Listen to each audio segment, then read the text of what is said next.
In today's video, I'm going to teach you how to attach documents to a LinkedIn post. If you want to share a PDF, presentation, report, or any other document directly in your LinkedIn feed, the process is very simple. This is a great way to make your post more informative and give people something they can actually scroll through and read without leaving the platform.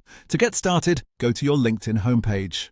At the top of the page, you'll see the option that says Start a Post. Click on that to open the post creation window.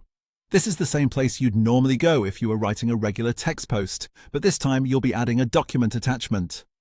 Once the pop-up window appears, look near the bottom for the document icon. It usually looks like a small page or file symbol.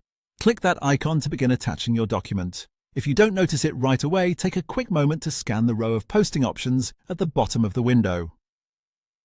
After clicking the document icon, you'll be prompted to choose the file you want to upload. Select Choose File if the document is saved on your computer. If your file is stored in a cloud service, you may also have the option to link to cloud storage instead. Pick the document you want to share and wait a moment while LinkedIn uploads it.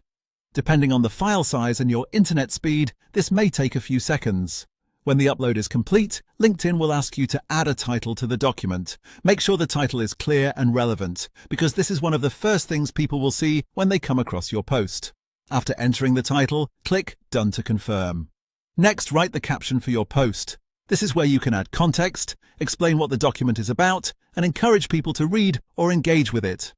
A short, clear caption usually works well, especially if it tells viewers why the document is useful or worth opening.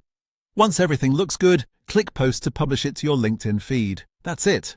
Your document will now appear as part of your post, making it easy for your audience to view and interact with your content. If you found this helpful, you can use the same process anytime you want to share professional resources, guides, or downloadable content on LinkedIn.